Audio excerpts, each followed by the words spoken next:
What's your favorite piece that you have? Because you have some really cool, unique stuff. Yeah, so my favorite piece of equipment I own, I got a soft spot for a little bitty John Deere 655 tractor because the family bought that years ago whenever I was in middle school. I kind of, if you want to say maybe a stretch, started the business, grading driveways, clearing snow. Still got the tractor yet today. We still use it on jobs, run our straw blower and grade some driveways and stuff. It still gets used. But my big piece is by far my 120 John Deere excavator. That was the first bigger piece of equipment I bought. Bought it sight unseen out of Seattle, Washington. Bet the bank on this thing, and it's got 13,000 hours on it now. And I mean, it's been. I bought two machines to replace it, and ended up selling both machines and keeping the 120 just because it's it's. I don't have a whole lot of sentimental value to most pieces of equipment except for that one. I mean, when your back's against the wall, that's the machine that always seems to pull through and dig you out of a hole. Sometimes, literally. What's your highest hour machine? Probably the Volvo haul truck. It's up around 20-something thousand hours. We have a Komatsu 450 loader with 42,000 hours on it. Original motor. Damn. It's a 99. Yeah, them old Komatsus were workhorses. They were good machines. So that Volvo, we've only had it for about 5 years. I bought it at auction. It needed some repairs, needed to make some good videos, but it's been a good. I don't know if it's original motor or not, but it's been a good machine. What about some new stuff then? Do you utilize any GPS or anything on your job sites, or are you laser level? Or we are mostly laser level, just because. So we plow a lot of field tile, and I've been leaning towards running into some GPS on that just for the mapping as much as anything. But we do very few jobs that are modeled, and so 90% of what we can do, we can get by at the laser level, and half of those jobs I can run with my eye anymore just because we got it. I can go plus or minus a half inch. So if you can get within an inch across the 300-yard dam, you're in pretty good shape. But we're pretty much dependent on laser level. We've dabbled. I've had a lot of opportunities through sponsors to get into some GPS stuff, but we just don't. Other than the tile plow, we just don't really have a need for it for what we do. I steer away from pretty much anything commercial anymore. One, you can't really film commercial because there's so much liability involved, and two, it's time sensitive and it's a headache. So, staying out of the commercial realm, we do got grade control on the they call it MG machine guidance on the new Hyundai machine. It comes in handy from time to time. I'm getting ready to upgrade a small dozer. We'll probably put laser 2G MG on it or MC machine control on it. But I mean the stuff's awesome. Like the efficiency and the things you can do as an operator without as much skill. It's endless. I'm 100% for it. We just don't have the need to invest, I guess, would be the best way to explain it.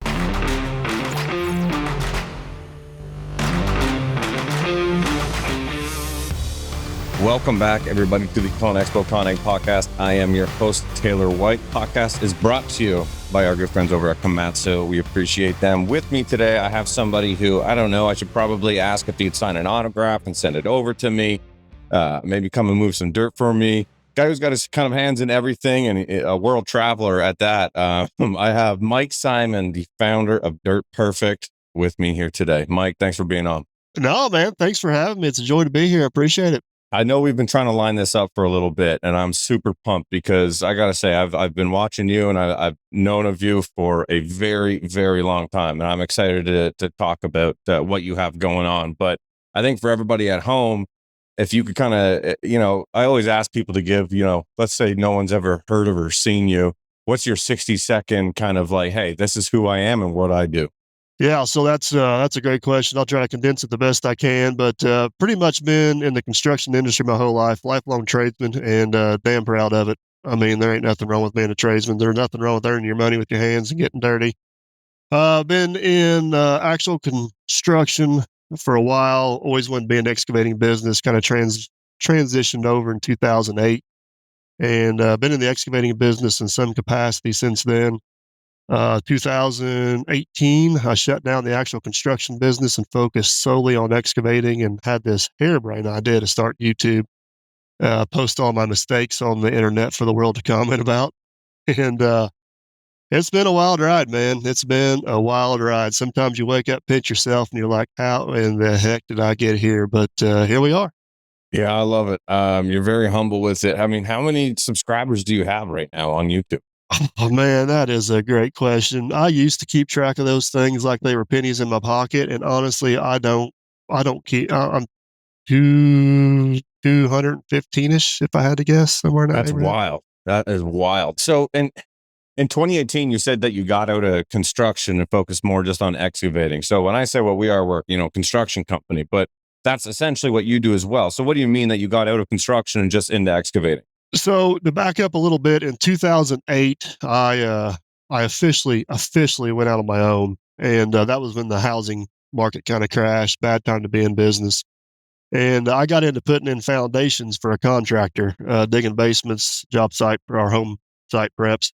And that turned into being a GC. We ended up sticking around. We specialize in a product called ICF, which is insulated concrete We forms. have that too. That's awesome. Just thought that was a really neat process, and we took it a step farther. Instead of just doing the foundation, we'd go all the way up to the rafters, build the entire house that way. Well, I couldn't find nobody to come in and frame behind me. Nobody wanted to mess with this stuff. It was space age stuff as far as they were concerned. So that turned me into a GC. So we ended up building, I don't know, we were building 10, 15 houses a year, had a crew of about 30 guys, won a couple international awards for some houses we built. But if you're going to build high end houses, you need high end help. So I was still doing all the excavating business. I was still doing all the excavating for our jobs with my own business. I had a partner in the construction business, and my kids are getting older. I was getting tired of the rat race. Honestly, I just made a decision to do what I enjoy and stop caring about money. It's the best decision I ever made. So whenever I shut down the construction business, actually building homes and structures, um, I decided to have no employees, just do it myself. I thought I had all this free time in the world. My neighbor has been doing YouTube for years, longer wait. He'd been on my butt to try it. I'm like, you know what? I'll give it a try. And not to go off the rails on you here, but um, my dad got killed in an accident 20 something years ago. He was an operator. And I got all kinds of pictures of him on equipment and all this stuff, but I have no videos. And the drawing point to get me on YouTube was actually being able to document my life. So if something ever happened to me, my kids could go back and see what I did, see my mannerisms, see how I operated, see my tricks, see all that stuff.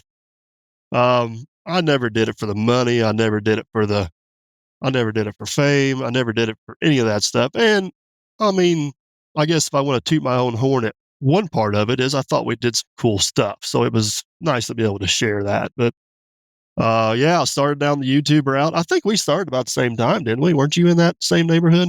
Yeah, for 100%. Yeah, I started right around when you did as well. Yeah, because I remember you popping up. I think the first video I seen of yours was paving a driveway or something. Yeah, that was a big one for us. Yeah. Yeah. And yeah, I started it and just kind of never pushed it, never intended on it to be anything. Just kind of started posting some videos, and I don't know, man, it blew up somehow. I still don't know how I got to where I'm at. It's went gangbusters and haven't quit. So here we are. I think exactly how you're saying it is how why it is successful is because it's for you. It's not about the fame. You weren't necessarily starting it to be like, I want to be a YouTuber. You were starting it, and I love this as well too because people always ask like I definitely like long term plays, and for me, I have all my footage from 2018, to now, right? Us growing the business over those years, and for me, like I relate to what you said was it's more about having that on video and film so that down the road, my grandkids, great grandkids, they can see and it's documented like the journey of the business. And it's important. It's crazy now, just 5 or 6 years later, to look back and see how much has changed in your lives and the way you do business and the type of projects you do. And it's wild. Yeah. Do you look back on some of your older stuff and you're like, oh man, like that's crazy how that's changed from, what I'm doing now?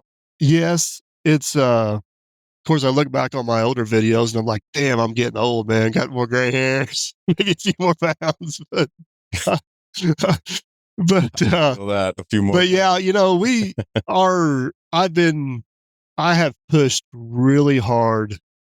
I've done business in so many different capacities that I've kind of, I'm done proving myself. You know what you're going to get, take it or leave it. I don't care. Um, and I've really just focused in my bread and butter lane. So the type of work we do and the projects and the scale and all that stuff is stayed pretty familiar. We've got some different equipment that comes and goes and stuff like that. But yeah, it is kind of neat that, I've had a couple different helpers that come and go. It's kind of see the, kind of fun to think back of those. And it's the same but different, I guess is the best way to describe it. I purposely go out of my way not to grow my business at this point. I know this sounds completely counterintuitive to what most people think, but bigger is not always better, and I don't want to get big enough to where it justifies my time getting there. I'm perfectly content where I'm at. That's awesome, and I love hearing that. So to dive deeper into that, like why, explain more of that mindset, because I have the opposite mindset, and I love having this difference. I guess to give some more context to that, I have worked for, got my hand in a stadium company, this is one thing we never YouTube or never post on social media, but I've traveled the country working in, I see 19 different major league stadiums, 10 or 15 football stadiums, several college stadiums. We take seats out and sell them for memorabilia. So when we've done these massive jobs, we took 67,000 seats out of Busch Stadium in 2004 in 17 days, had 500 something people working for us. Whenever we were in the construction business, building houses, we had several different business models, from doing everything in house with our own employees to subcontracting a lot, to a mixture of both. And you got a lot of friends in business. And this is just my take, but I think you maybe be able to relate. If you are somewhere between, let's just say, 1 and 5 employees, and you can still work yourself, you can still be part of the crew, you can still be out there with your guys, I think you got a good chance of being mega profitable. You get somewhere between that 5 to 7, maybe up to 10 to 30 guys, where all you're doing is running around managing crews, and you got to have full-time office guys, and you're 100% dependent on those employees and peoples. Your revenue does not go up high enough to compensate for all the mishaps and inefficiencies of those guys. And the revenue goes to the roof, but the profit margin just stays flat. So why am I going to stick my neck out and have 9 times the liability, 9 times the headache if I'm making the same damn money? Now, eventually you get over a threshold, which I think it's somewhere around 50 guys and probably $5 million in revenue a year. You get over a threshold to where there's enough revenue to overcome those inefficiencies, because nobody's going to run that business the way you run that business. So you're going to overcome those inefficiencies, and the numbers just work out back in your favor again, and the profit margin starts following the revenue line.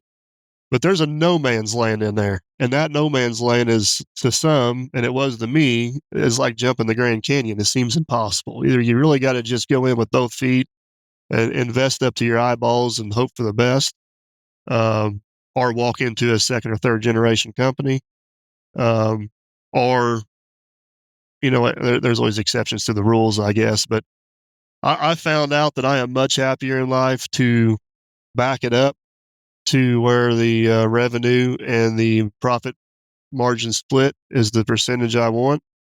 I have a whole lot less headaches. I have a whole lot more time to spend with my kids. I have a whole lot more time to take random trips to Sweden. Life's short, man. You got to enjoy it. You know what I mean?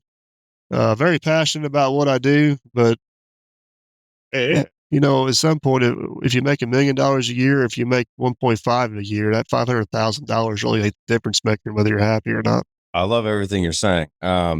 It's exact. What it is you just have different types of personality, right? It's do you want to do this, or do you want to do this?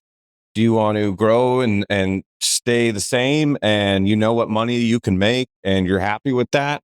Or like you said, are you 2 feet in and going? And you mentioned, you walking into a company second or third generation, and ultimately I did both, right? I came into a second generation company, which was my dad, and now I'm third generation. And my dad was much like you. Hey, we have 5 guys, and I know what we do every year, and that's great. And this is all I want to do.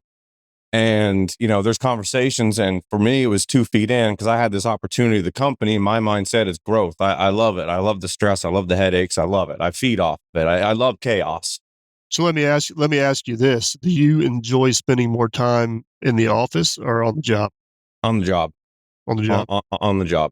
Oh yeah. Yeah. I'm a tool guy. Yeah. But Hands on. oh yeah, Yeah. 100%. Like we joke around in the office. They call me psych guy. I mean, but to your point, and it's crazy, and I love these conversations because you said relying on people essentially, and you're right. So 3 months ago, my head of operations quit, started his own business. That really sucked. Actually, 2 weeks ago, my head estimator left. He just literally 25 minutes ago. Today was his last day. He just walked out. So it's hard when you rely on those people because now I can't do what I like doing, right? Which is being at the pit, loading trucks, making sure that the pit's running efficient, going to the job site, helping out. I got to get in a skid in the dozer. I'm in the office doing stuff that I don't want to do, but I know that it's short term. But it's really interesting about the money because you're right. Like you do get to grow, it takes so much capital, and it's ridiculous the amount of money. But you can make more money as you grow and stuff gets paid for and paid down. But you're right, your overhead, it is crazy. It's just two different mindsets, I think. But to take that back, and don't take this the wrong way, but if you were starting from absolute scratch with a pickup truck and a few hand tools, I mean, even if your dad had a small company, that's still that's a generational jump to, you know, I know you've taken it a lot farther and I've seen other companies do similar. Don't get me wrong. You're taking the leap and you're putting the effort in, but any head start you can get's a big damn deal. Oh, and I think Mike, like that's what I'm saying is that like I realize the what's the word that I'm looking for? People say it all the time. Like Situation or opportunity. yeah, I realize the opportunity, the privilege. That's the word. Yeah. I had a privilege, right? But Mike, I say this to a lot of people that growing up, right? I got ragged on my whole life about whatever. Oh, silver spoon, this and that. It was never like that. Trust me. If anybody knew my father, it was actually quite the opposite. Um, but it is difficult doing it both, but I realize the opportunity and I realize the privilege that I did have, but I didn't want to just go to work every day and then just go home because I love working and I love my work. I'm a workaholic. So there is massive sacrifice on my end as well. Just like if somebody was starting from zero, right? I mean, I miss family stuff all the time. I'm not really a friends guy. I don't have many friends because of that, but so I think what I'm trying to say is I think that there is pros and cons to both, and it's just a mindset thing, right? Yeah. No, you're exactly right. And to elaborate on what you said, when I started in business the same year I got married, and I tried to explain to my wife, everybody on my mom's side of the family self-employed. I knew what I was getting into, but you don't have hours. If you're awake, you're working. And it drove my wife crazy for years. What are you doing today? I don't have a clue. The phone's going to ring, and that's the direction. I mean, I got a plan, but I guarantee you that's probably not what I'm going to end up doing by the time the day's over. And it's 100% a lifestyle. How do you manage the business and family? My daughter's 14, son's 10, and it has taken. And I'm not saying I've got it figured out now, but it has taken a while to find a balance. What makes it worse is my wife's a school teacher, so she's off during the summer, which is my busy time.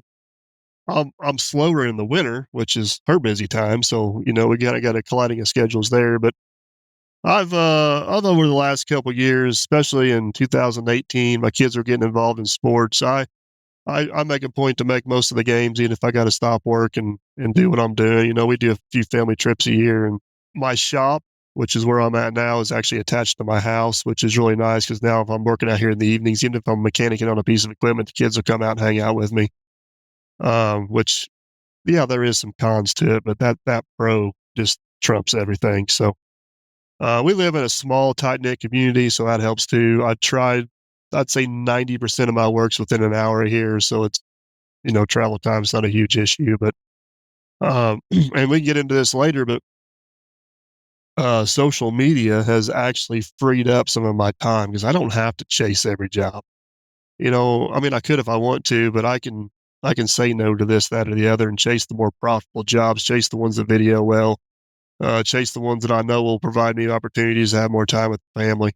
Man, I'm content. I'm happy. I don't want to complain. I love it. Honestly, like there are days where I think the exact same, where I'm like, is it like, I mean, this year has been the most craziest year of business ever in my life. And it's taken a toll on my body mentally and physically. And my relationships. And I talk about that in a personal podcast coming up, but it's crazy. You got to have good support at home. But I think a lot of the times too that I'm like, maybe it'd be nice to, settle back and maybe dial back the business and just go back to the basics. So I'm actually very jealous of where you're at because that sounds awesome. I mean, but I have a 3-year-old and a 1-year-old, and so I got a young family, and we're just getting going on that. You'll be good for another couple years, and those kids start getting involved with stuff. That's when it's going to get. You're going to have to make a decision. Yeah, 100%. Yeah, no, I know. It's but until then, it's just kind of head down. But I like where you were going with the social media because for us in our business, that's what actually drove us and helped us to grow with finding clients. But as well, when you grow, like you were talking about earlier, finding good people. Whenever you had your other business, it was hard to find, maybe some trades or some good employees, quality people. I had the same problem you do. You get somebody in there for 3 years, you train them up to the point where you don't have to babysit them no more. And then they think they can go off on their own, which I don't want to fault anybody for bettering themselves at all. I never got mad at anybody that left, but they would leave for a better opportunity or start their own business or whatever it was, and then here you are starting right back at zero again.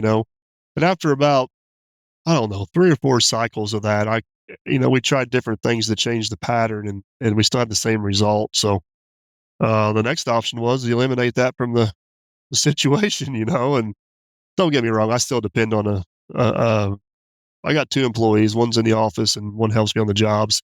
I got another part-time estimator, but if I have to, every job I got on the books right now, I can do 100% myself. That's a good feeling. It is. It is. Yeah, that is an awesome feeling. Would you advise somebody to be like, do YouTube, do Instagram, like do social media, put your business out there? Would you advise it? Yeah, but I think you will agree with this. There is just like anything else. There's a right way and a wrong way to do it. Potential pros from it, I think, greatly outweigh the cons. But most people that have issues in the social media space bring them on themselves. Being keyboard warriors or thinking they're bigger than what they are when they're behind the screen. You don't see how many people that reaches and then how it spreads like wildfire behind the scenes. So if you're going to put your business on social media, keep it professional. That's my number one advice. Keep it professional, whether it's in the comments, the posts, no matter what you do. But yeah, it is great to advertise to find jobs. It's great to advertise to find help. It's great to advertise to find suppliers. The number one, it's great to network with other people because what it can do is connect you to people that do the same trade as you that is not competition. So you're more open to share ideas and techniques and maybe even learn something from somebody doing the same thing you do on the other side of the world, which you're not going to get any other way. So I never, I never shy anybody away from starting YouTube or starting whatever platform you want to get on. I don't care what it is, but just you got to remember to keep it. If you're operating a business, you got to keep it professional. Yeah, I would agree, 100%. And you know what? I would say that I love sharing the journey of being living proof of that. So when I started, this is just my little tangent. 6 years ago on YouTube or 5 years ago on YouTube, I'm not good at math. Don't pretend to be.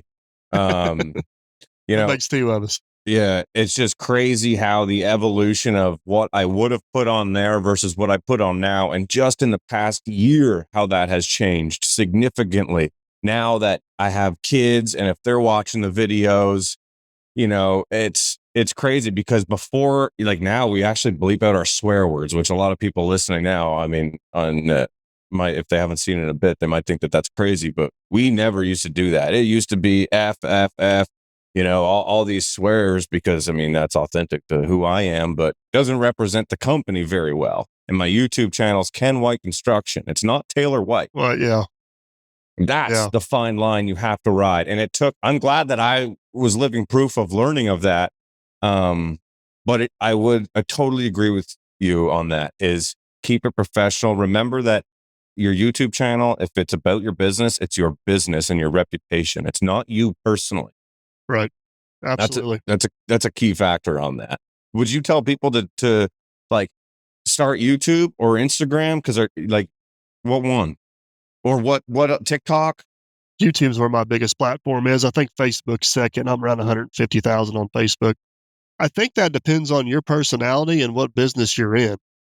I think with our business, if you can do it right, long format plays better because what we do needs explanation. Like if you're just doing nails or makeup or I don't know style or something like that, I think the short format's better for you. So I don't know if there's a blanket answer for that. I mean, the construction industry, there is guys that have some success with some short format stuff, but it's a lot harder to make money on the short format stuff versus it is the long format stuff. So if you can be successful with the long format, it's easier to go backwards to the short format. Revenue wise, has social media, were you kind of surprised at like do you run it? Do you do ads and stuff? I'm only monetized on two platforms by choice. It's Facebook and YouTube. And I mean, I don't want to get into the details of it, but I got I don't know, million and a half, $2 million with the equipment. I make more money with a $300 camera. Yeah. No, 100%. Yeah, the ROI on that GoPro is insane. See, that's awesome. And it's crazy because, and for the viewers listening, when we talk about should you start social media and stuff, I was the same. When I first started, I had a GoPro. That was it. And found success just with a GoPro. You don't need to go out and spend thousands of dollars, tens of thousands of dollars on gear and equipment, and editing software and this and that. You could keep it simple. Yeah. So my neighbor Logger Wade was on Axemen with the History Channel. Talked to Bobby Goodson a little bit, and then through the Volvo connections, I have some connections with the Gold Rush guys. And all those production crews tell you the same thing. The more you got to tell a timeline, you got to keep stuff in chronological order, you got to have some polished edges, but you can't take it too far because you don't want people to think you're professional. They want to be able to relate. They want to be able to think, I can do that. So, um, I mean, I don't want to say keep it crude, but if you keep it on, if you know where I'm not a professional production crew. I'm never going to be. So don't try to be one. Stay in that lane. You know what I mean? Stay in that space where you belong. Audio is the biggest deal. We're actually on a job site working. You're the same way. I don't have time to deal with wireless mics. I got a job to do, rains at your back, suppliers, customers, whatever. It's click and go, get what you can. And I've critiqued some stuff over the years with some media mods and GoPros and some tricks and have been able to get pretty good audio for being on the fly. We do use some wireless mics for like some more important videos with sponsors and stuff, but my whole theory whenever I film is you're coming to the job site to hang out with me. So if you were on the job site hanging out and I had to scream at you to communicate, I'm gonna scream at the camera the same way. You know what I mean? It is what it is. Come hang out with me. Is your main focus now, when you talked about, your job, and you're at a point where maybe, you could think about when you're looking at jobs, estimating jobs, what one's going to film better? That, are you more in your head focused on what is going to be better on YouTube or what is going to be better for the construction company? So right now it's probably 50-50 just because I've been doing it so long. I got a lot of really good clients that probably take up 50% of my schedule. I'm really shocked at that. That's awesome. Whatever those clients need is what we do, whether a video is good or not.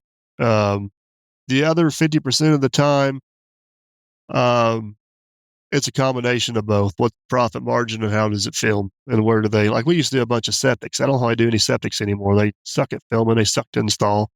Money's okay. So, we're doing one today just because it's for a builder we've worked for years, and we'll throw one in. Um, but no, we like doing the cool random stuff. Even before YouTube, we were always kind of known as the guys that if nobody else wants to do it, we'll try it. So, and that stuff usually makes good videos, so it works out pretty good. What I really enjoy about your content is that, from what I could see, you're not going out and buying a lot of brand new stuff. You have a lot of unique pieces of equipment. From day one, I've always been of the mindset of I don't need to spend millions of dollars on brand new stuff. I just soon take that money and divide it up between a bunch of divide that money up against, instead of having one fancy new piece of equipment, take that chunk of money and buy multiple pieces of equipment, because it opens me up to a lot more different jobs. I have ran a lot of new equipment. There is some really nice new equipment, but that stuff built from late '90s to about 2004 to five is some of the best equipment ever built. They had all the quirks worked out, but they didn't have the emissions yet. So if you get stuff in that time frame, as long as you can still get parts for it, it'll go forever. I also enjoy working on the equipment. I'm a mechanic by trade. That's what I went to school for. So, I got one. Of all the equipment I've got, I bought one piece brand new, and that was that Hyundai excavator. Um, and not to go into details on it, but they're a sponsor of mine, and I do like the machine, and they made a deal to where it made sense.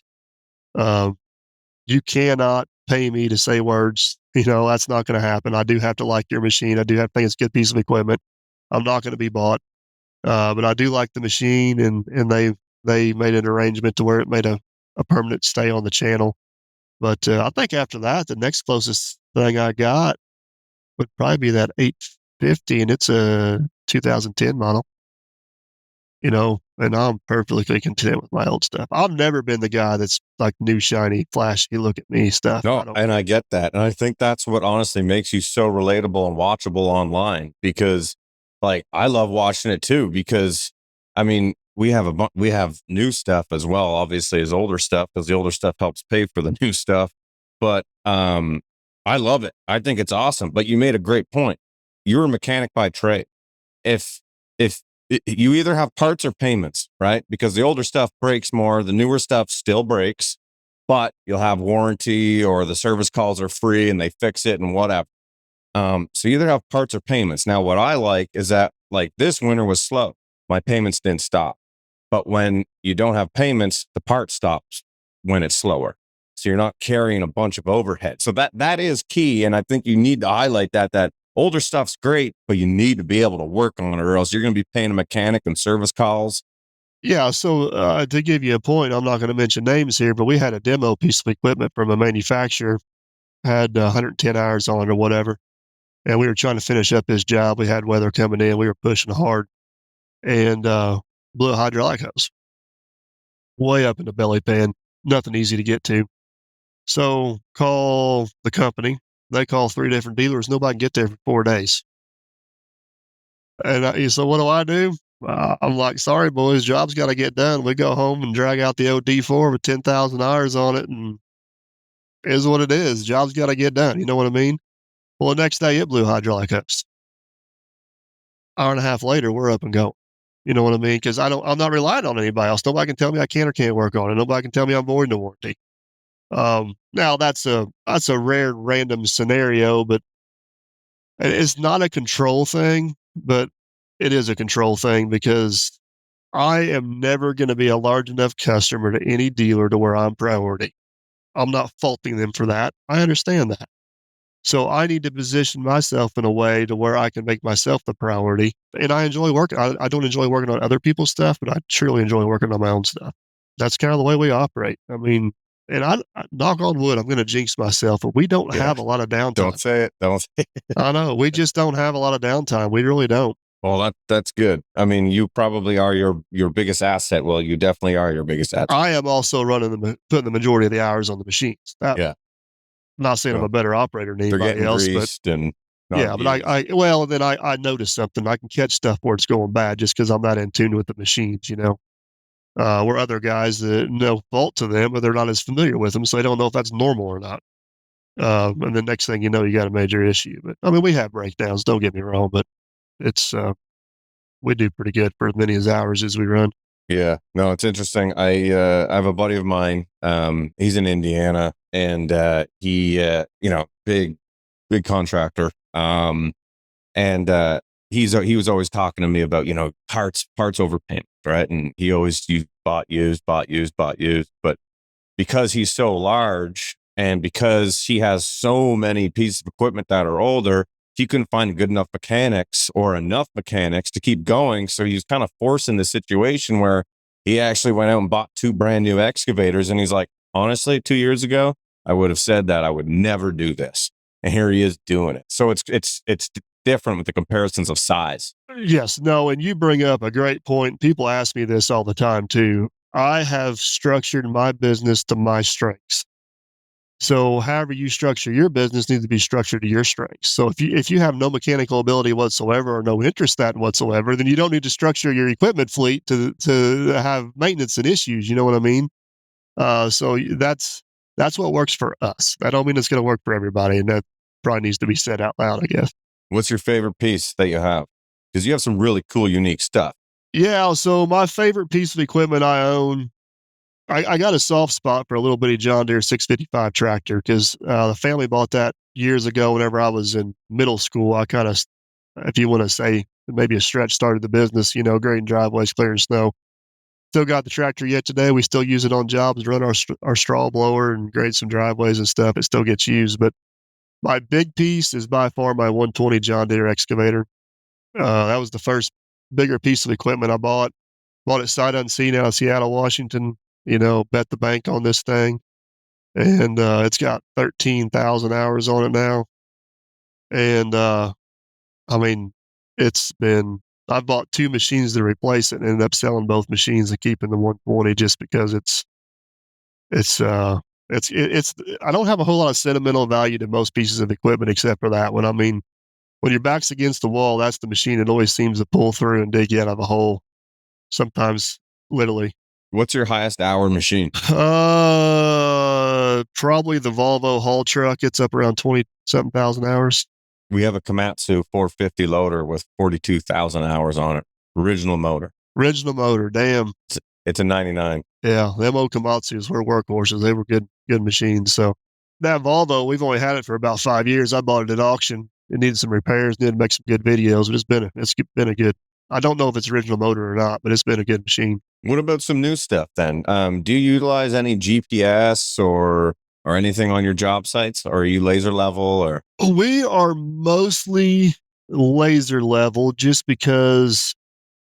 So we plow a lot of field tile, and I've been leaning towards running into some GPS on that just for the mapping as much as anything.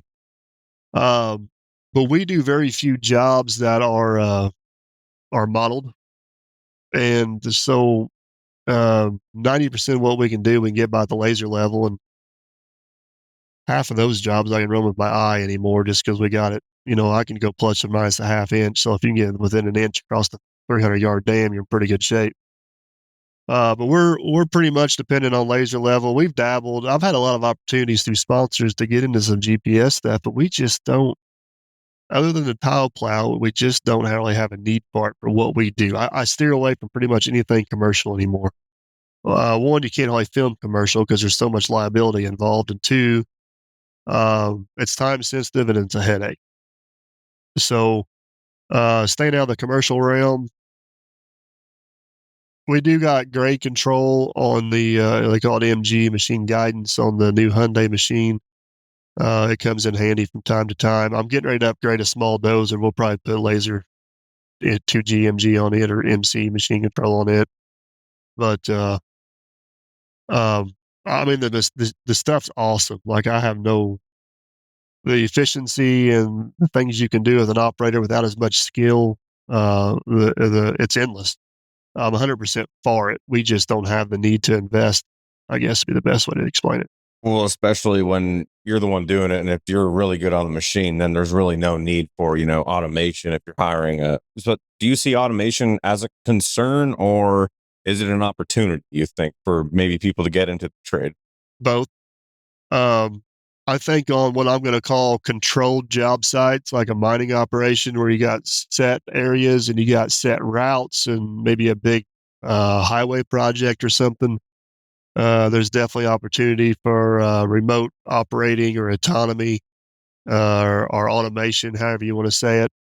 Uh, but your bread and butter excavating, nothing's ever going to replace eyes, ears, feet, and boots on the ground. It's just, um, people argue with me and say, well, surgeons can do surgery from miles away and that's more tedious. But yeah, you're pinpointing on a little bitty spot. You know what I mean? With the job site, you got to have the bigger picture. He's not going to, make a wrong. He may make a wrong swing of that knife and nick something he shouldn't. But with a machine, you can wipe out, you can wipe out the power or a water line or the infrastructure to a major city. You know what I mean? There's just too much risk involved.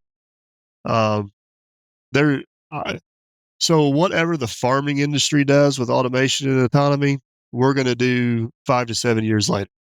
So if you want to know what we are going to be doing, just check in with the farmers. I really like a billboard that I saw. It was on, I think it was on Instagram, and someone took a picture of it. It was like, "Hey Siri, build this building." Oh wait, but it's true. I mean, people are like, "Oh, AI." It's like, well, AI didn't build this building, and maybe there'll be aspects to it, down the line. But It's just like my take on electric. It has its place, but it's not a blanket fix. That's what it's going to come down to. yeah, what do you think of like the electric excavators and dozers and stuff that they're coming out with? Oh boy, we're going to go down this road, huh? Technology's not there, right? No. So application based is the key phrase with that. Interior work, commercial site, maybe a little electric, mini X, but Like one unique thing Volvo has going on is they're teamed up with Rallycross. So they're traveling, I don't know, was it 5 or 7 continents? And they're building all these racetracks in these cities with 100% electric equipment. Keeps noise down, keeps pollution down, blah, blah, blah. It's short runtime days. It's working great, application based, but you're not going to take that same machine and load trucks with it all day in a yard. It's just not going to happen. They got those little, I think it's the L20. I call it a yard loader for like loading mulch or rock in a landscape yard. Well, that thing's awesome. In an 8 hour day, it probably gets ran 3 hours out of the day. It's quiet, easy to hop on, go. But, you know, you can't give me a 200 or 20-ton excavator, send me out in the sticks, tell me I can work 6 hours, and then want me to charge for 12 off a diesel generator. You know what I mean? Like at some point, common sense has to enter the equation. And I don't know who's going to be the person to interject that common sense, but somebody's going to have to raise their hand. And I think society's finally realizing that it's not a blanket fix because there's been a lot bigger push for hydrogen here in the last year or alternative fuels in the last year, whether it be straight up hydrogen, what they call it hydrogen fusion, where they're generating electricity with the hydrogen, or you go hydrogen internal combustion, which would be a form of hybrid. But I mean, I'm all for the planet and I'm all for all that stuff, but, and I'm going to get way off in the weeds here, but at some point we can't forget that we have to maintain what we have. We won World War II because we were an industrial country and we could produce what we needed to at a drop of a hat. And we need to be able to make sure we still have those abilities to do such things. I think also what is a big issue, and I'll speak for Canada at the time, is, like Trudeau, he wants to push, by 2035, it's going to be all electric vehicles up here. And it's like, okay, great. But our infrastructure is not there. I don't know about the States, but it's not there. Like I took a Tesla to Quebec City, which is 7 hours away. And I had another guy in a Cadillac Escalade driving up there. And we showed up 3.5 hours after him because we had to stop and charge and go out of the way, but also just the power draw that it takes as well, too. It's not there. No, it's not. It's not here either. I mean, uh, California, which is really implementing some strict restrictions on that, they're having all kinds of issues over there. But It's not Canada. It's not the United States. I was just in Sweden. It's the same. It's the same problem over there with all these electric vehicles. The infrastructure is just not there for it. And the carbon footprint it's going to take to build the infrastructure is something that nobody wants to talk about, but it's massive. Um, I think, I think electric always needs to be an option. It needs to be a tool in our toolbox we can go get, but we need to keep focusing forward on other options as well. We need more tools in that toolbox to get from to fix whatever to apply to whatever situation or whatever job we got or whatever the application is. Also, a really big part of it, which I mean, I don't know if a lot of people talk about this, but my big part of it, at least, is we're from a small town. I employ a lot of farm kids, a lot of farm guys. And if I go and buy, like, my guys would way rather run our 1998 450, deer that when you fire it up and you give it a good grunt, the smoke hits out the stack. Turbo Like, whistles a little bit. exactly. Or like the tractor, nice straight pipe tractor, hitting the jakes on it. Like, to me, that's fun as well too. Like that's part of it as a, I don't know if that's just a guy thing, but like I like that. Electric would not hit the same. No, it's again, we were just over in Sweden at Volvo headquarters, and they had a lot of the bigger electric equipment over there, and it is different. It is different. I mean, it operates nice, it performs well, but it's a whole different experience. So I would like to touch on, I want to know, I know you're kind of like, hey, this is where I'm at. I love doing my YouTube. I love my business. I love the size that we're at. I got time with family and this and that. What's the outlook for Dirt Perfect? Like where do you want to go with it? With business and then social media? As far as what you guys see on YouTube, as far as the excavating business, it's probably going to stay status quo, about the size it is now. I'm not going to hire a bunch of people. We're not going to be doing multiple different jobs. I also learned that I don't like being on a job site more than about 2 weeks. So, I like this. I like the smaller stuff. What a lot of people don't see off camera is we're investing in property and other things that are going to generate revenue later in life. As far as retirement goes down the road, revenue generating assets, I guess, is the best way to describe that.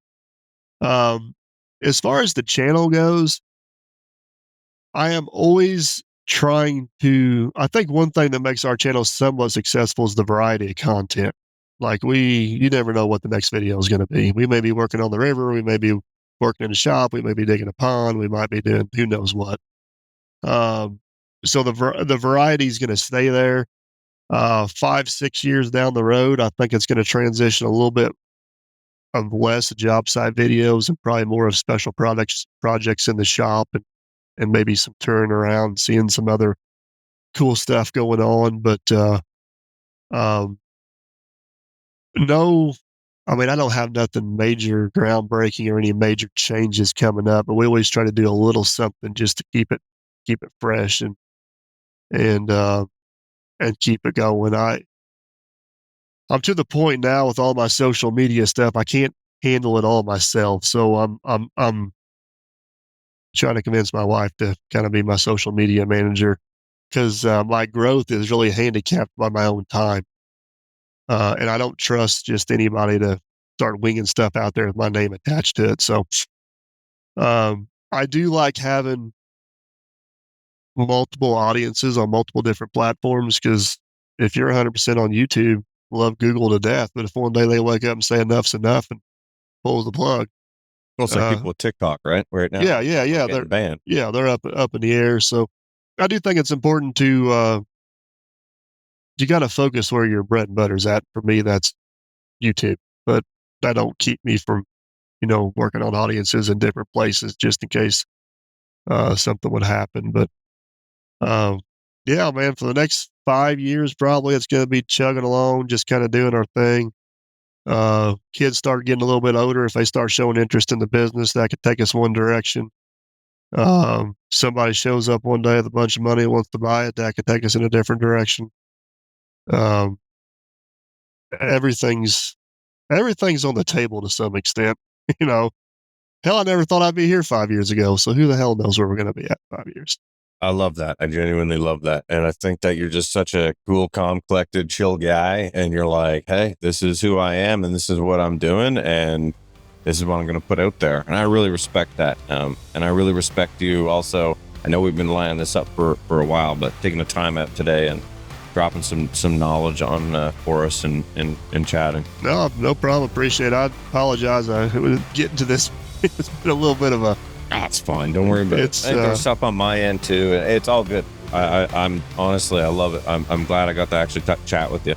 Yeah, absolutely.